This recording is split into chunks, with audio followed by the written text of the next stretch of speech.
भारतीय संविधान की प्रमुख विशेषताओं का वर्णन करें।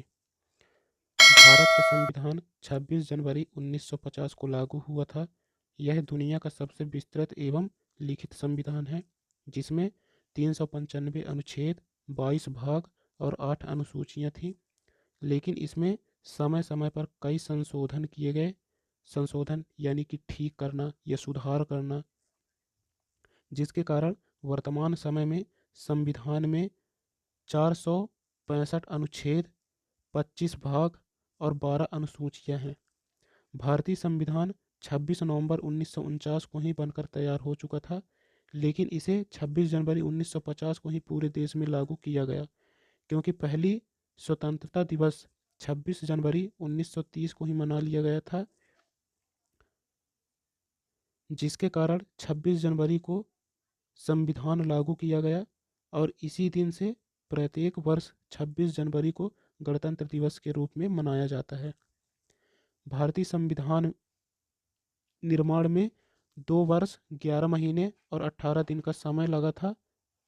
इसके अंतर्गत कार्यपालिका, विधायिका, न्यायपालिका, नागरिकों के मौलिक अधिकार, मौलिक कर्तव्य इत्यादि के विषय में स्पष्ट उल्लेख किया गया है। भारतीय संविधान के निम्न विशेषताएं। संविधान की प्रस्तावना। भारतीय संविधान की प्रस्तावना पंडित जवाहरलाल नेहरू द्वारा तैयार किए गए उद्देश्य प्रस्ताव पर आधारित है, जिसे 22 जनवरी 1947 को संविधान सभा द्वारा अपनाया गया था। इसे भारतीय संविधान की आत्मा भी कहा जाता है। प्रस्तावना संविधान का एक अभिन्न अंग है। इसके अंतर्गत संपूर्ण प्रभुत्व संपन्न समाजवादी, पंथनिरपेक्ष, लोकतंत्रात्मक गणराज्य इत्यादि के बारे में चर्चा किया गया है। 1976 में 42वें संविधान संशोधन अधिनियम के द्वारा संविधान में संशोधन किया गया था, जिसमें 3 नए शब्द समाजवादी, धर्मनिरपेक्ष और अखंडता को जोड़ दिया गया था। अब तक प्रस्तावना में केवल एक ही बार संशोधन हुआ। संविधान के स्रोत। भारतीय संविधान में विभिन्न देशों से कुछ महत्वपूर्ण प्रावधान लिए गए हैं और देश के उपयोग एवं जरूरतों के अनुसार उसे संशोधन किया गया है। भारतीय संविधान का अधिकतर भाग भारत सरकार अधिनियम 1935 से लिया गया है।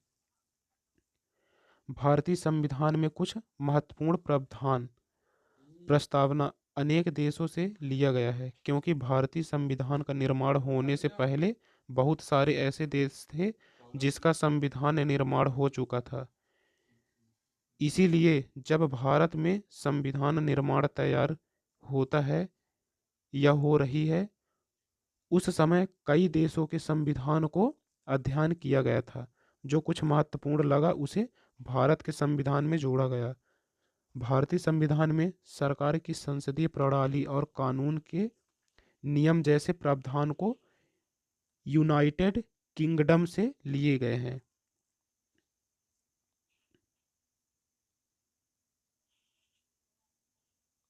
कठोरता और लचीलापन। भारतीय संविधान न तो कठोर है और न ही लचीलापन, बल्कि दोनों का मिश्रण है।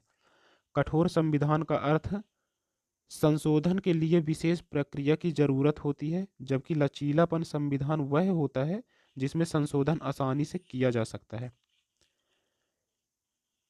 भारतीय संविधान में न ही अधिक कठोरता पर बल दिया और न ही अधिक लचीलापन, बल्कि दोनों का महत्व दिया। जबकि संयुक्त राज्य अमेरिका में कठोरता के नियम को अपनाया गया है, वहां पर लचीलापन को नहीं अपनाया है। कठोरता संविधान में बिना विशेष प्रक्रिया के संशोधन नहीं किए जा सकते हैं। धर्मनिरपेक्ष राष्ट्र। भारत एक धर्मनिरपेक्ष राष्ट्र है। सभी धर्मों को देश में समान अधिकार प्राप्त है। वर्ष 1976 में 42वें संविधान संशोधन द्वारा संविधान की प्रस्तावना में धर्मनिरपेक्ष शब्द को जोड़ा गया, यहाँ पर हर व्यक्ति को अपने अनुसार किसी भी धर्म को अपनाने या मानने की स्वतंत्रता दी गई। धर्म के नाम पर किसी भी प्रकार का भेदभाव नहीं किया जाएगा। सार्वजनिक सेवाओं में सभी नागरिकों को समान अवसर दिए जाएंगे। एकल नागरिकता। भारत का संविधान देश के प्रत्येक व्यक्ति को एकल नागरिकता प्रदान करता है। चाहे भारत के किसी भी राज्य के व्यक्ति हो, सभी को एकल नागरिकता प्राप्त है। जबकि इटली, आयरलैंड जैसे देशों में दोहरी नागरिकता के प्रावधान हैं। इन देशों में नागरिकता आसानी से पाई जा सकती है, लेकिन भारत के साथ ऐसा नहीं है, जहां पर भारत के नागरिक रहते हुए आप दूसरों देशों के नागरिक या नागरिकता को नहीं अपना सकते हैं। भारत के कोई भी व्यक्ति किसी भी राज्य में जाकर रह सकता है। उन्हें अन्य राज्य में या अन्य राज्य के व्यक्ति होने के आधार पर किसी भी प्रकार का भेदभाव नहीं कर सकता है। एकीकृत और स्वतंत्र न्यायपालिका। भारत का संविधान एकीकृत एवं स्वतंत्र न्यायपालिका प्रदान करता है। सुप्रीम कोर्ट भारत का सर्वोच्च न्यायालय है। इसे भारत के सभी न्यायालयों पर आधारित प्राप्त है। यहाँ पर एक ही न्यायपालिका को अपनाया गया है। भारत में राज्य स्तर पर उच्च न्यायालय तथा केंद्र स्तर पर उच्च न्यायालय है। यदि राज्य के किसी भी समस्याओं का उच्च न्यायालय समाधान करता है तो ठीक है, नहीं तो उसे सर्वोच्च न्यायालय में पेश किया जाता है। भारत में सर्वोच्च न्याय 3/4 का अंतिम फैसला माना जाता है। इसे सभी भारतीय नागरिकों को मानना ही पड़ता है। मताधिकार। मताधिकार का क्या अधिकार है? भारत में सभी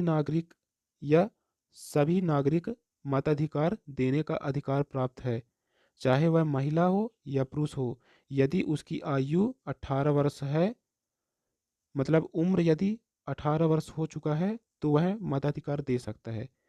कई देशों में ऐसा भी होता है जहाँ केवल शिक्षित, मतलब पढ़े लिखे लोग ही मताधिकार दे सकते हैं। लेकिन भारत एक ऐसा देश है, यहाँ ऐसा नहीं होता है। भारत में चाहे शिक्षित हो या अशिक्षित, सभी मताधिकार दे सकते हैं। सभी को यह अधिकार प्राप्त है। धन्यवाद। वीडियो पसंद आए तो लाइक करें, सब्सक्राइब करें।